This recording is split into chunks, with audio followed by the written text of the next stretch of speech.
I was member of parliament. So I was sent as one member delegation, prime minister's delegation to 6 European countries, including Germany, France, Britain, Russia, European Union.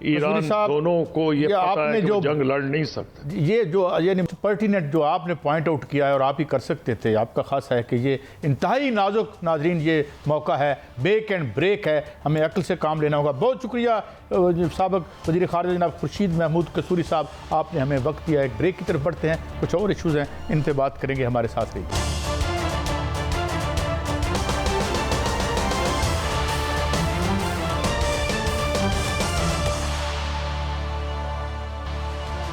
Welcome back नाज़रीन। एक हम Pakistan extreme weather events की जद में है और आप Europe में हाल देख रहे हैं, लोग सड़कों पे गिर के मर रहे हैं, 3-4 हज़ार लोग मर गए हैं वहाँ पे जो गर्मी आई है। हमारे यहाँ ये कहा जा रहा है कि खुदा न खास्ता गॉड फॉरबिड अगस्त में सैलाब का ख़तरा है, ग्लेशियर जो हैं वो पिघल रहे हैं, दरियाओं में मुमकिन तुग़यानी हो सकती है।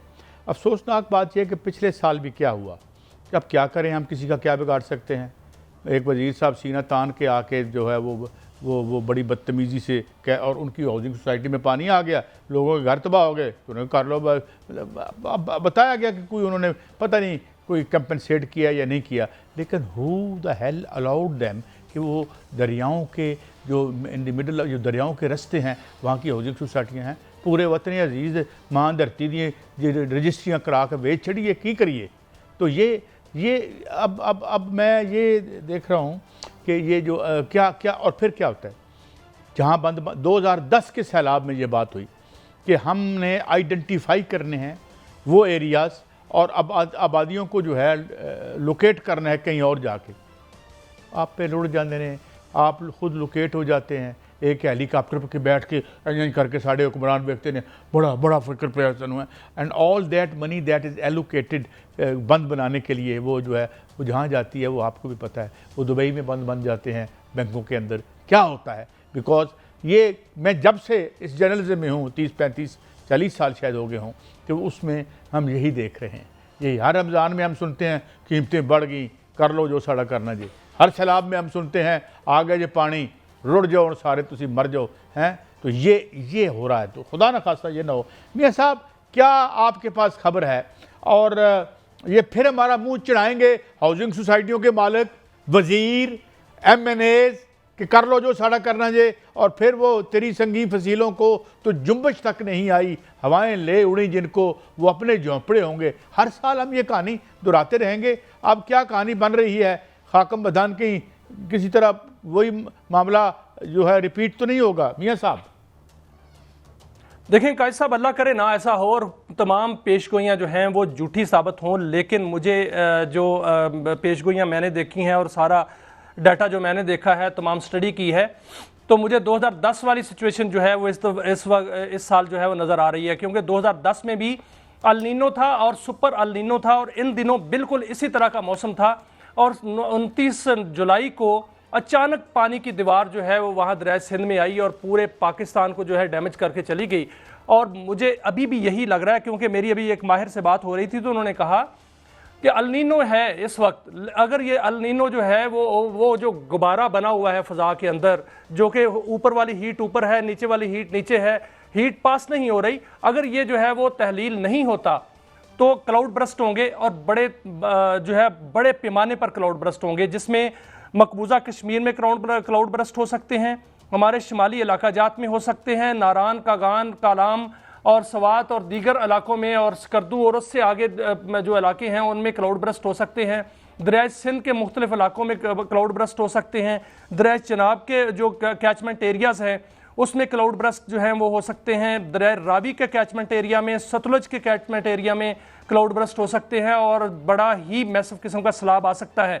और ये पेशगोइयाँ हैं, क्योंकि इस वक्त जो महकमा मौसमियात कह रहा है कि तमाम पेशगोइयाँ जो हैं वो ऐसे चल रही हैं कि आज कुछ होती है, कल कुछ होती है, लेकिन हमारे इंतजामात क्या हैं? कायद साहब, अभी जो कहा जा रहा है कि गर्मी की शदीद लहर है, उससे 300 ग्लेशियर्स जो लेक्स हैं, जिनको ग्लेशियर झीलें कहते हैं, जिनके ऊपर जो है वो बर्फ़ जमी होती है और वो अचानक जो है वो फट जाती है, और उससे जो है वो सैलाब आता है। जिस तरह वो पूरी की पूरी जो है वो बर्फ़ आगे चलना शुरू हो जाती है और पत्थर आगे चलना शुरू हो जाते हैं, और वो पूरी आबादी को भी ले जाते हैं और दरियाओं में भी सैलाब पैदा करते हैं। वो 300 ग्लेशियर लेक्स जो है वो फटने का खदशा जो है वो जाहिर किया जा रहा है।